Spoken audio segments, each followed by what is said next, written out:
Hello all, enjoy Pride and Prejudice audio, Chapter 2 and 3. Mr. Bennet was among the earliest of those who waited on Mr. Bingley. He had always intended to visit him, though to the last always, assuring his wife that he should not go, and till the evening after the visit was paid she had no knowledge of it. It was then disclosed in the following manner. Observing his second daughter employed in trimming a hat, he suddenly addressed her with, "I hope Mr. Bingley will like it, Lizzie." "We are not in a way to know what Mr. Bingley likes," said her mother resentfully, "since we are not to visit." "But you forget, Mamma," said Elizabeth, "that we shall meet him at the assemblies, and that Mrs. Long promised to introduce him." "I do not believe Mrs. Long will do any such thing. She has two nieces of her own. She is a selfish, hypocritical woman, and I have no opinion of her." "No more have I," said Mr. Bennet, "and I am glad to find that you do not depend on her serving you." Mrs. Bennet deigned not to make any reply, but, unable to contain herself, began scolding one of her daughters. "Don't keep coughing so, Kitty, for heaven's sake. Have a little compassion on my nerves. You tear them to pieces." "Kitty has no discretion in her coughs," said her father. "She times them ill." "I do not cough for my own amusement," replied Kitty fretfully. "When is your next ball to be, Lizzie?" "Tomorrow fortnight." "Aye, so it is," cried her mother, "and Mrs. Long does not come back till the day before, so it will be impossible for her to introduce him, for she will not know him herself." "Then, my dear, you may have the advantage of your friend, and introduce Mr. Bingley to her." "Impossible, Mr. Bennet, impossible, when I am not acquainted with him myself. How can you be so teasing?" "I honor your circumspection. A fortnight's acquaintance is certainly very little. One cannot know what a man really is by the end of a fortnight. But if we do not venture, somebody else will, and after all, Mrs. Long and her daughters must stand their chance, and therefore, as she will think it an act of kindness, if you decline the office, I will take it on myself." The girls stared at their father. Mrs. Bennet said only, "Nonsense, nonsense." "What can be the meaning of that emphatic exclamation?" cried he. "Do you consider the forms of introduction, and the stress that is laid on them, as nonsense?" "I cannot quite agree with you there. What say you, Mary? For you are a young lady of deep reflection, I know, and read great books and make extracts." Mary wished to say something sensible, but knew not how. While Mary is adjusting her ideas, he continued, "Let us return to Mr. Bingley." "I am sick of Mr. Bingley," cried his wife. "I am sorry to hear that. But why did not you tell me that before? If I had known as much this morning, I certainly would not have called on him. It is very unlucky, but as I have actually paid the visit, we cannot escape the acquaintance now." The astonishment of the ladies was just what he wished, that of Mrs. Bennet perhaps surpassing the rest, though, when the first tumult of joy was over, she began to declare that it was what she had expected all the while. "How good it was in you, my dear Mr. Bennet, but I knew I should persuade you at last. I was sure you loved your girls too well to neglect such an acquaintance. Well, how pleased I am, and it is such a good joke too, that you should have gone this morning, and never said a word about it till now. Now, Kitty, you may cough as much as you choose," said Mr. Bennet, and, as he spoke, he left the room, fatigued with the raptures of his wife. "What an excellent father you have, girls," said she, when the door was shut. "I do not know how you will ever make him amends for his kindness, or me either, for that matter. At our time of life it is not so pleasant, I can tell you, to be making new acquaintances every day, but, for your sakes, we would do anything. Lydia, my love, though you are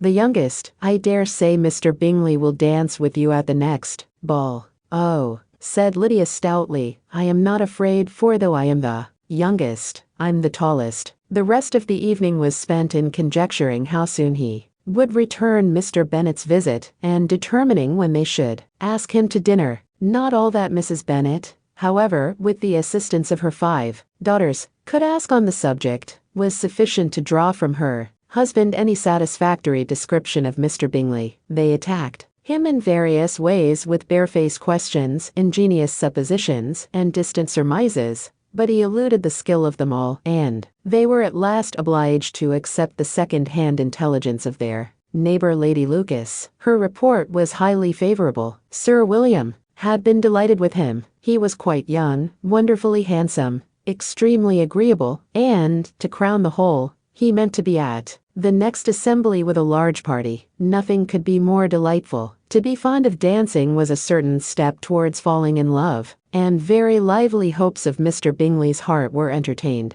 "If I can but see one of my daughters happily settled at Netherfield," said Mrs. Bennet to her husband and all the others equally, "well married, I shall have nothing to wish for." In a few days Mr. Bingley returned Mr. Bennet's visit and sat about 10 minutes with him in his library. He had entertained hopes of being admitted to a sight of the young ladies of whose beauty he had heard much, but he saw only the father. The ladies were somewhat more fortunate, for they had the advantage of ascertaining from an upper window that he wore a blue coat and rode a black horse. An invitation to dinner was soon afterwards dispatched, and already had Mrs. Bennet planned the courses that were to do credit to her housekeeping, when an answer arrived which deferred it all. Mr. Bingley was obliged to be in town the following day, and consequently unable to accept the honor of their invitation, etc. Mrs. Bennet was quite disconcerted. She could not imagine what business he could have in town so soon after his arrival in Hertfordshire, and she began to fear that he might be always flying about from one place to another, and never settled at Netherfield as he ought to be. Lady Lucas quieted her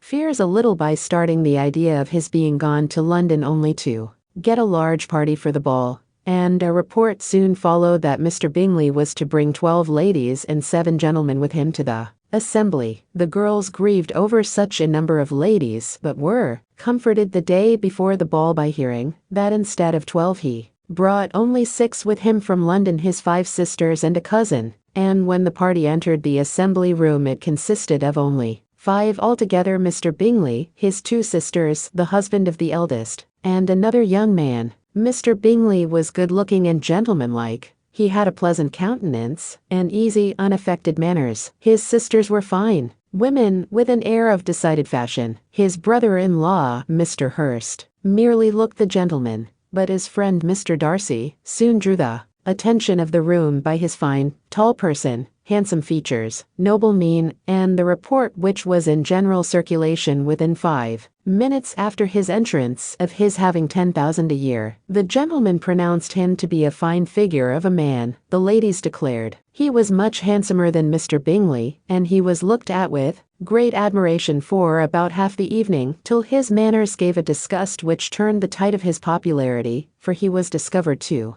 be proud, to be above his company, and above being pleased, and not all his large estate in Derbyshire could then save him from having a most forbidding, disagreeable countenance, and being unworthy to be compared with his friend. Mr. Bingley had soon made himself acquainted with all the principal people in the room. He was lively and unreserved, danced every dance, was angry that the ball closed so early, and talked of giving one himself at Netherfield. Such amiable qualities must speak for themselves. What a contrast between him and his friend. Mr. Darcy danced only once with Mrs. Hurst and once with Miss Bingley, declined being introduced to any other lady, and spent the rest of the evening in walking about the room, speaking occasionally to one of his own party. His character was decided. He was the proudest, most disagreeable man in the world, and everybody hoped that he would never come there again. Amongst the most violent against him was Mrs. Bennet, whose dislike of his general behavior was sharpened into particular resentment by his having slighted one of her daughters. Elizabeth Bennet had been obliged, by the scarcity of gentlemen,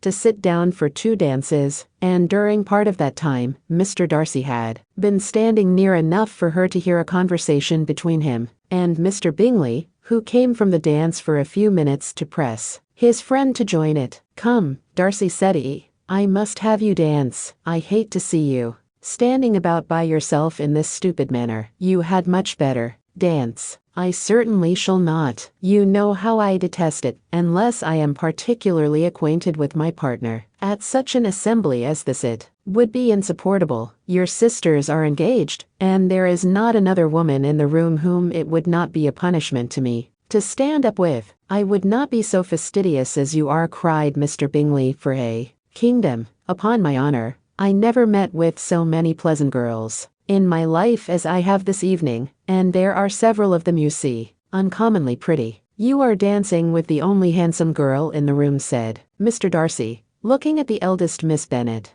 "Oh, she is the most beautiful creature I ever beheld, but there is one of her sisters sitting down just behind you, who is very pretty and, I dare say, very agreeable. Do let me ask my partner to introduce you." "Which do you mean?" And turning round he looked for a moment at Elizabeth till catching her eye, he withdrew his own and coldly said, "She is tolerable, but not handsome enough to tempt me. I am in no humor at present to give consequence to young ladies who are slighted by other men. You had better return to your partner and enjoy her smiles, for you are wasting your time with me." Mr. Bingley followed his advice. Mr. Darcy walked off, and Elizabeth remained with no very cordial feelings toward him. She told the story, however, with great spirit among her friends, for she had a lively, playful disposition, which delighted in anything ridiculous. The evening altogether passed off pleasantly to the whole family. Mrs. Bennet had seen her eldest daughter much admired by the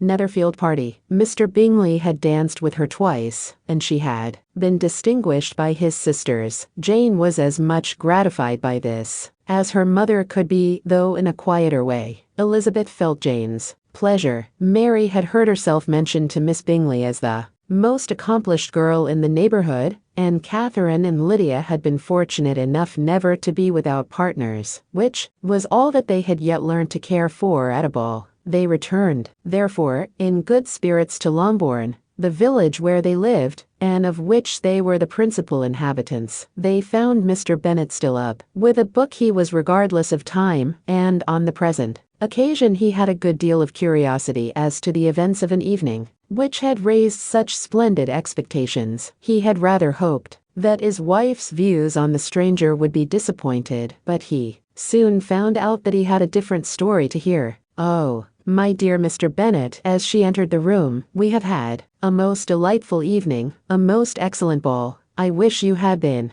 there. Jane was so admired, nothing could be like it. Everybody said how well she looked, and Mr. Bingley thought her quite beautiful, and danced with her twice. Only think of that, my dear, he actually danced with her twice, and she was the only creature in the room that he asked a second time. First of all, he asked Miss Lucas. I was so vexed to see him stand up with her, but, however, he did not admire her at all. Indeed, nobody can, you know, and he seemed quite struck with Jane as she was going down the dance, so he inquired who she was and got introduced, and asked her for the two next, then the two third. He danced with Miss King, and the two fourth with Maria Lucas, and the two fifth with Jane again, and the two sixth with Lizzie and the Boulanger. If he had had any compassion for me, cried her husband impatiently, he would not have danced half so much. For God's sake, say no more of his partners. Oh, that he had sprained his ankle in the first place. Oh, my dear, I am quite delighted with him. He is so excessively handsome, and his sisters are charming women. I never in my life saw anything more elegant than their dresses. I dare say the lace upon Mrs. Hurst's gown." Here she was interrupted again. Mr. Bennet protested against any description of finery. She was therefore obliged to seek another branch of the subject, and related, with much bitterness of spirit and some exaggeration, the shocking rudeness of Mr. Darcy. "But I can assure you," she added, "that Lizzie does not lose much by not suiting his fancy, for he is a most disagreeable, horrid man, not at all worth pleasing, so high and so conceited that there was no enduring him. He walked here, and he walked there, fancying himself so very great, not handsome enough to dance with. I wish you had been there, my dear, to have given him one of your set downs. I quite detest the man. Set downs. I quite detest